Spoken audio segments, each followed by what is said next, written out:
Transfiguration Sunday. It is not my favorite Sunday on which to preach, mostly because I've asked people and they never remember anything about Transfiguration Sunday. I was in Idaho Falls for 9 years. Surely, how many of those Transfiguration Sundays did you attend? And do you remember any sermon from Transfiguration Sunday? No. No. It's the way it is. But I don't feel singled out because on Tuesday morning at the Bible study, I began the Bible study asking people, so how many Transfiguration Sundays sermons have you heard? And some of the numbers were astounding. 60, 45, 40. And I asked, how many of you know what Transfiguration is? How many of you remember what the scripture reading is? And sermons that you've heard? No one. No one. I don't know why, but this story doesn't seem to have purchase with us. And I can't figure it out. But this morning, I can begin by telling you the basic understanding of it. I mean, Peter and James and John, the three inner disciples, went up onto a mountain with Jesus. I've told you this before. Anytime there's a mountain story in the Bible, something significant is going to happen, right? So they went up on top of the mountain. And while they were there, suddenly 2 Old Testament characters showed up with Jesus. Moses and Elijah. And why would it be Moses and Elijah? Well, Moses and Elijah are 2 of the people in the Old Testament that many Jewish people think that they ascended to heaven, that they're not actually buried here on earth. They are with God. With Moses, we're told, Moses, no one knows where he's buried. And then with Elijah, we know he went up to heaven in that spectacular way. How was it? In the fiery chariot. And so this is giving us a hint already of Jesus' death and resurrection, his ascension to heaven. He's with these 2 ascended people. But even more than that, Moses represents the law. Elijah represents the prophets. And so it's telling us right from the beginning that this Jesus is holy. This Jesus is the fulfillment of the law and of the prophets. Well, also, do you remember what happened when Moses went up on a mountain? Moses went up on a mountain to get what? To get the 10 Commandments. He came down and, they broke. Literally and figuratively. And so he went back up on the mountain. And who did he encounter on the mountain? God. Because that's where we go to encounter God in the Bible. And Moses, when he came down from the mountain in front of all the people, he had been transfigured. Do you remember that story? He was glowing. His face was glowing, because he'd been in the presence of God, what was holy. And so with this story, with Jesus transfigured, and I love the part about his clothes were so white, whiter than any bleach on earth could get them. And all I can think is, surely we've come further now with our bleaches, right? That line has always struck me as sort of funny in the Bible. So Jesus was transfigured in front of them. Jesus is in the presence and is holy. That's what this transfiguration is.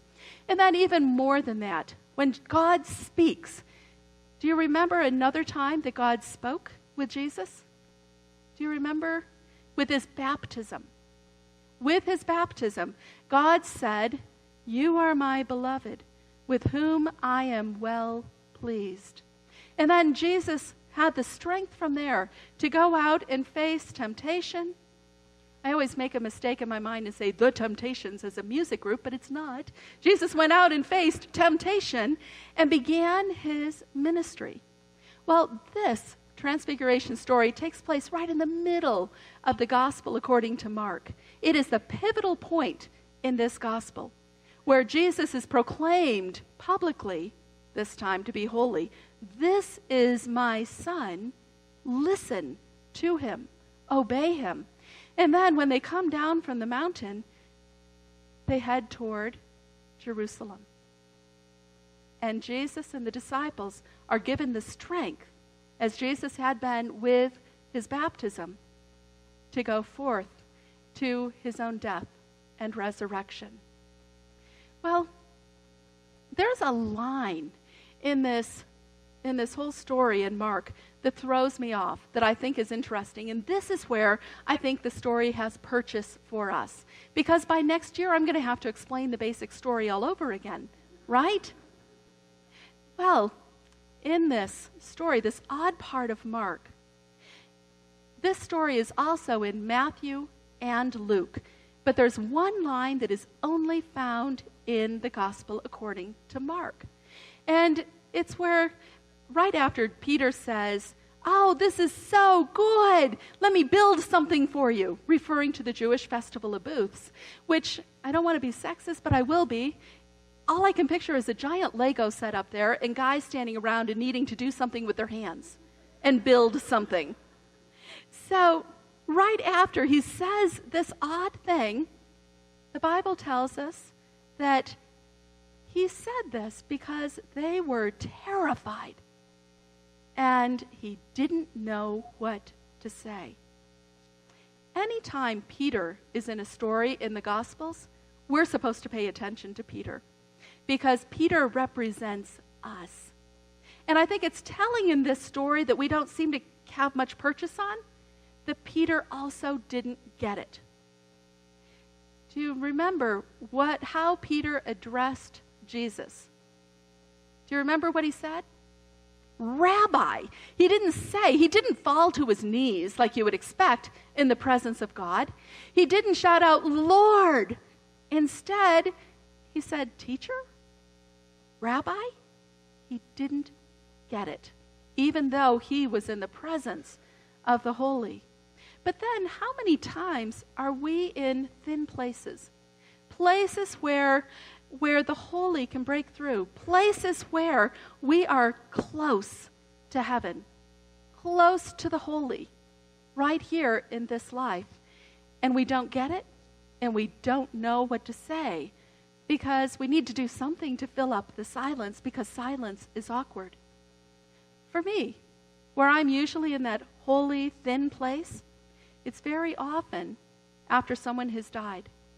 And I'm sitting with a family member who've just lost someone, whose loved one has just died, and the place is so thin between earth and heaven. And how many times when we're sitting with people grieving do we feel awkward for the silence? And we feel, surely there must be something that I can say, that we can say to make someone feel better. And we find ourselves blurting out sometimes things that when we think about it later, we wish we had just kept silent. Right?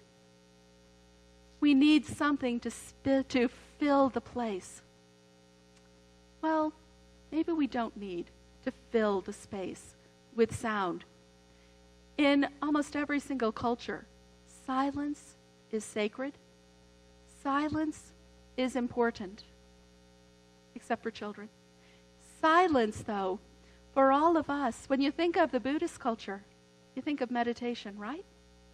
When you think of the early monastics in our Christian faith, who would go off and even today, sometimes still take a vow of silence for at least a year. When you think of Jesus, who kept going off by himself to find silence, to find himself, to find connection with God. Silence is so important. It is something that we don't have enough of in this crazy, hectic world. I have a friend who's playing with a clicker with me again. Okay. I have a friend who's a United Methodist minister in our conference, Elka. And Elka is going deaf. She is probably over 90% there right now, and it is a struggle for her. So I asked her this week if I could share anything with you, and she said yes. And so I asked her questions of what it was like for her to be going deaf. And I asked her, can she hear her own heartbeat? Can she hear her own breathing? And she said no. That even after running, even after doing something very, very physical, she can no longer hear herself breathe. She said that when she lost the ability to hear men's voices, her first thought was, great. No big loss. Until she realized that she could no longer hear her father, and it hurt. And then she could no longer hear her son, and it hurt more. But she found a gift in this silence. In the silence, the heart hearing seems stronger. We know what heart hearing is.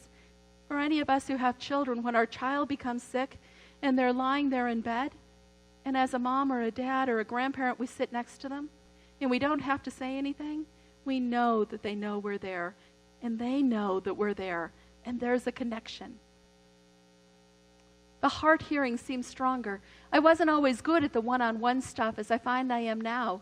Perhaps with the lack of physical hearing and the increase in silence, the other hearing from my heart is more.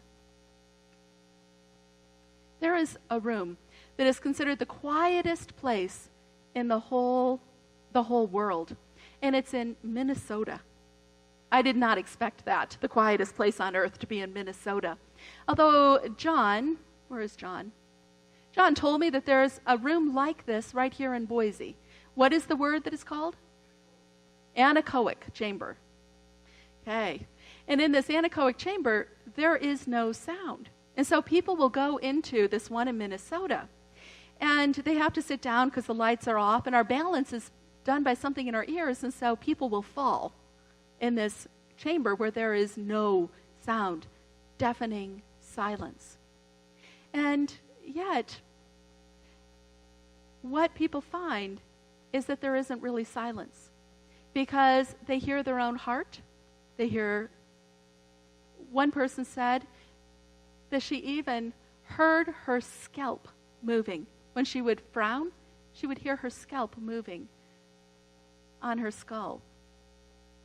That people cannot last in that chamber. The longest anyone has lasted is 45 minutes. And after 45 minutes, they begin hallucinating. What I think is rather odd is that in some cultures, people go off and they try to induce hallucinations because they find God in the hallucinations. But in our culture, you hallucinate, you must be crazy. And so they bring you out after the 45 minutes or the half hour, however it takes for you. So Rachel Newer from BBC, she went in that chamber. She's the one who said that she could hear her scalp move. And she said, given the discomfort that many report experiencing in absolute silence, it may instead be nature's melodies that our souls are really craving. Which makes sense when we think of a God who creates. When many of us say that the closest that we feel to God is when we're out in nature, that it's just the sounds of nature and the absence of everyone's voices and the noise of our everyday lives that we crave. Well, why is silence important? It's important because it's in silence that we can hear the still small voice of God. This is a story in 1 Kings about the prophet Elijah, that other person on the mountain with Jesus. He was searching to hear God's voice. And so where did he go? Up a mountain, of course, and into a cave. Now there was a great wind, so strong that it was splitting mountains and breaking rocks in pieces before the Lord. But the Lord was not in the wind. And after the wind, an earthquake. But the Lord was not in the earthquake. And after the earthquake, a fire. But the Lord was not in the fire. And after the fire, a sound of sheer silence. When Elijah heard it, he wrapped his face in his mantle and went out and stood at the entrance of the cave. And God spoke. to him. This Wednesday is Ash Wednesday. This Wednesday is the beginning of Lent. Lent, from the beginning of the church, has been a time for introspection. It's been a time of solitude for some, of going deeper, of connecting spiritually with God. I encourage you in these weeks ahead during Lent, as we prepare for Good Friday and for Easter, to find time to be quiet, to quiet your soul, to find time, however long it is that you need. For some who feel very uncomfortable with silence, this may be a difficult discipline. But for others, it could last much longer. But to find whatever time you can handle to be alone, to be silent, and to listen. To listen to your inner soul, to listen for God. The still, small voice in the silence. Amen.